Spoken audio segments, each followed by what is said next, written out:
I will.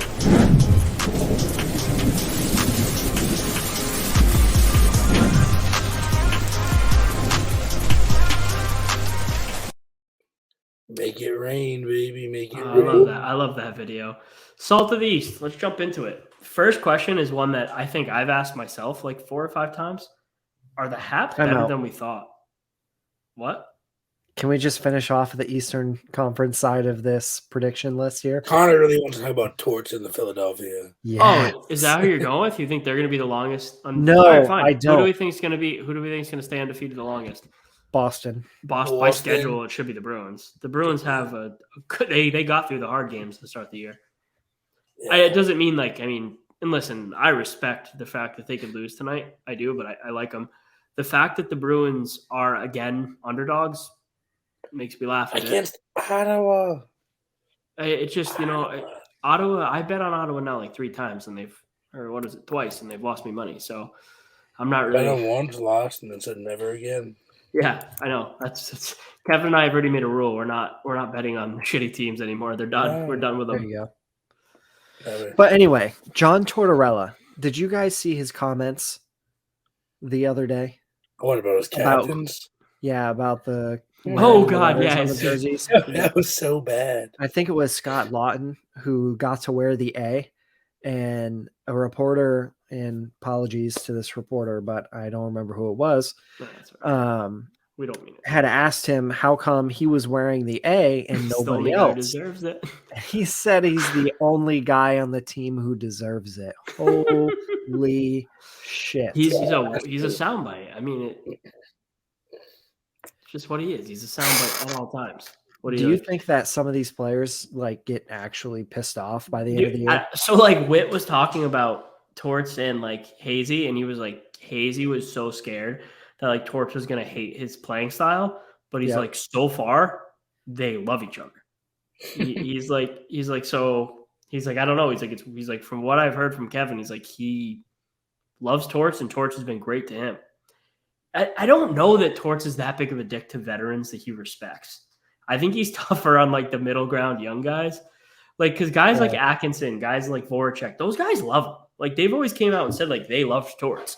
So, and Foligno, they, you know what I mean? Do you think that Torts is the way he is on purpose? And in the room, he tells the guys hey, this, that, and the other thing, I'm going to go be a dick and I'm going to keep everybody focused on me type deal?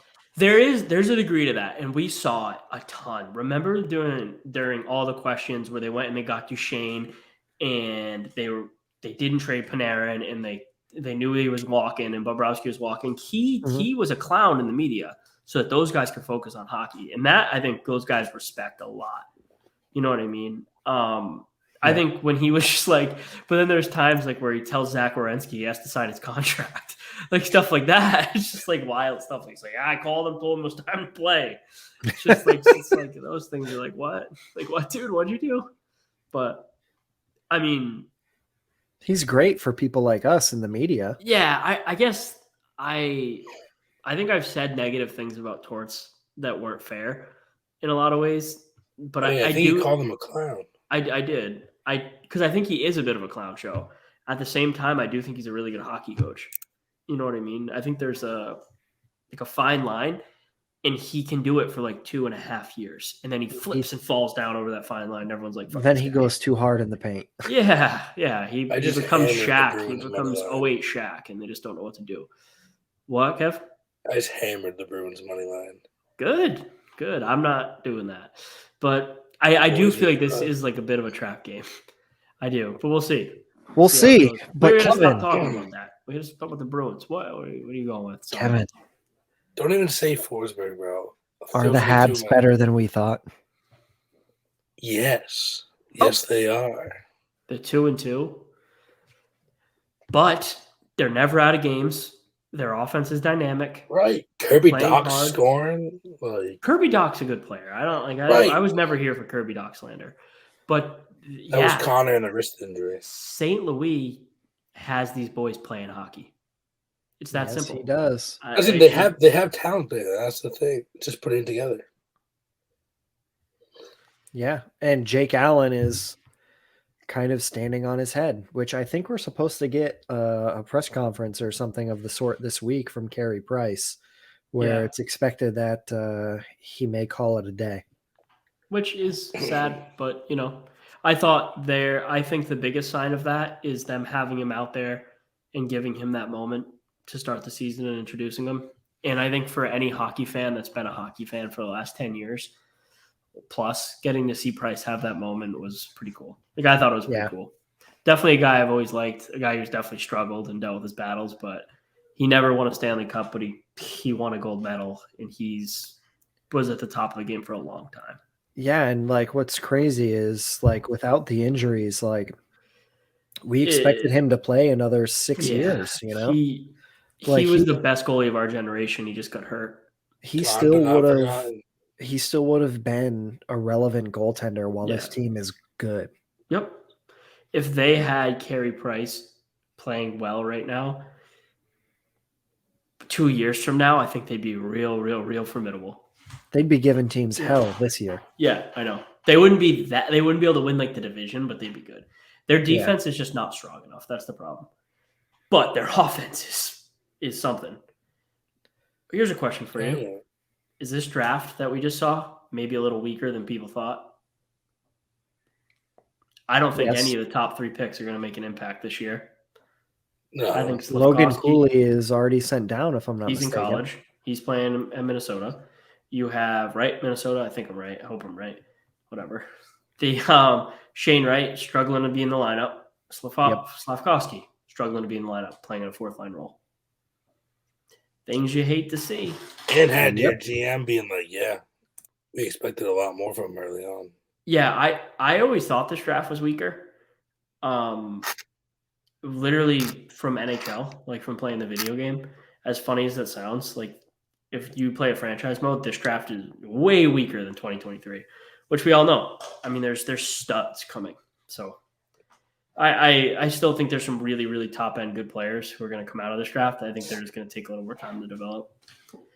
Ottawa Senators. Let's get into it. It's who our Bruins are playing tonight. I thought they were going to come out and blow the doors off teams. And to be honest, I've watched both their games because Kevin and I gambled on them. I've watched all the hockey Ottawa's played so far this year. They have good talent. No, listen. They have good talent. They took it to the Sabres. But this team doesn't know how to win. And you know what? They brought in these guys. They brought in these veteran guys. What's something that neither of those 2 veteran guys they brought in have done? Win. I don't like to say Claude Giroux hasn't won, but he hasn't. And he hasn't been on a winning team for a whole season in a long time. Dude, he couldn't win in Florida last year once going there. Like, come on. He had a lot of successful years and runs in the playoffs with Philadelphia. I will give him that. You know what I'm saying? So I do have trouble with me saying that. Yeah. But it's been a minute. It's been a minute since any of that team's won. There is one thing that is holding the Senators back, and that is their unwillingness to pull the trigger on Jacob Chychrun. It would help him a lot. A guy to play with Shabbat, a guy to really fortify that top 4. It would help him a lot. Would complete this team. Yep. And by no means do I think this team's like out of it or anything. I think they're good. I watched both their games for the first time in a long time. I watched 2 straight games of Senators hockey. I'm about to watch the 3rd game too. So the Senators, I'm going to be pretty up to date on, but they have talent. I just don't know that they know how to use it. Yeah, they just need to kind of chip away there, and at the deadline, probably add some, grizzled talent like I don't know. This is not what I'm actually thinking because I don't think this is possible. Somebody like a Jonathan Taves, somebody on the last year of a contract who's done some winning, who's on the back 9. That's a guy who could have been really helpful there. We could have been helpful there. I don't disagree with that. How about Tampa? Tampa Bay started off slow. Are you guys worried about them, or is it just they just don't care this early in the year? And they'll get going at the midpoint. The wheels get greased, and they'll start to roll. I mean, I think they will get going, but it's also that hangover is happening, You can only play so much hockey before you're starting to get worn out. So yeah, no, I think it's a mixture of both. Like, obviously Tampa, they have the talent. You have the best goaltender in the league. You have Stamkos. You have Kucherov. You have all these guys. You have Hedman. It's like you're going to be fine. It's just you hate to see starting slow because we've seen how you start slow and sometimes you can't crawl back. Yep. And the other teams, like the Bruins, are starting 3-0 and they're getting going. And they're going. They're not going to stop. Yeah, no. The biggest thing with Tampa to me is they have the veterans who know how to win. So I think that when the going gets tough, they will pull out games. But I do think this is the year we see the step back. But I still fully think they're a playoff team. Like I'm not worried about them. I'm just not. Connor, are you worried about Tampa? You are absolutely muted. I don't know you're muted, buddy. Oh shit! There you go. There you go. You're back. Am I worried? No, probably not. I think that I agree with you that they do have the veteran talent to get there. But Victor Hedman is on my fantasy team as my number 1 pick this year, so I am freaking out internally. I hope you're right. I just think they're fine. They're a team though, right? It's like the opposite. Jumping to the Penguins. The Penguins veterans have been firing to start the year. They're 2-0-1. Crosby's looked like he's 25 again. The Penguins look like this is their last dance in a way. Not their last dance, but I think they're rejuvenated that they got the veterans back. They keeping the core together. And this really it's one of their last dances. It's like the Bruins. There's not much time left. The clock is ticking. And these generational talents know that make your last push before the young guns take over. And I think that team they're producing, right? Absolutely. And it's kind of weird to see the end of the Pittsburgh Penguins in a way, just like, the Boston Bruins with Bergeron and Krejci, Crosby and Malkin. Yeah, no, it's definitely something I agree with. I wonder I do just wonder, right? Like what comes next for them because they are historically so lucky. They went from Lemieux to Crosby. Obviously, they had the down years, right? But like, if they can get another generational talent, it's like, oh my god, we'll see how it goes. We really will. I mean, I've heard a lot. Like they tanked. They tanked to get those guys. They were tanking for Ovechkin. They ended up with Malkin, and they ended up getting lucky by the lockout year. So they got a top pick again, and that's where they got Crosby. People forget about that. Like the reason Ovechkin and Crosby on the same team. They almost did. They were a pick away. Wild. They were a pick away. That's what people are like. How did these teams? I think some of the younger fans don't realize how Pittsburgh and Washington got their dynamic pairs. It's because the lockout year. So they ended up getting top picks again, and that's how they got Backstrom and Ovi, and that's how they got Malkin and Crosby. It set those two franchises straight, and it also saved the NHL in a way. Crosby and Ovechkin were the faces of this league in a time where they really, really, really needed stars. And I think both of them did a great job in their own ways of building up those two teams and helping foster hockey into this high-skilled generation that we have now.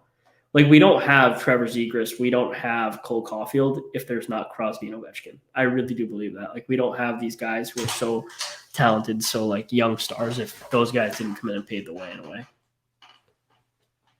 Any pushback on that? I think the only thing left for the East, well, segue, keep it moving. My segues have been fantastic today. Talking Washington, how about Evgeny Kuznetsov, that dirty Russian in that high stick? I'm so sick of Russians swinging their sticks around. Like, I don't know if they're just mad, like what they're just perpetually mad. But what is going on? It's like the fact that that's a 1-game suspension is a joke. It's an absolute joke. He swung his stick at the guy's face. Like, give him 3 games at least. Like, I was jokingly saying 10, but I thought it'd be 3 to 5. 1 game. And then he shoved him in the back. Then he shoved him in the back. That's it. There's zero remorse. Not a big Russians guy. Definitely not a big Evgeny Kuznetsov guy at all. Kuznetsov, I think, is a shitbag. I said the other day I was talking to my dad, and I was like, yeah, Kuznetsov, great. Till he, does more cocaine and puts it on social media, and then, till he fails another drug test or does something else asinine. That's not a guy I'd want on my team. And that shows it. Like, he clearly injures a guy and he cross-checks him in the back. It's like, dude, you're a loser. That's my opinion on Kuznetsov. I don't have to worry because when our podcast blows up, the Russians aren't going to want to come on here and talk to us anyway. So I'll say all the negative Russian stuff I want. Don't care. Anything, Kev? No. You guys are just agreeing. I like it. Yeah. I like these agrees. Quick and easy. Get the words out of my mouth. Good. Glad. You know what that means? It means it's time to dive headfirst into that dirty water.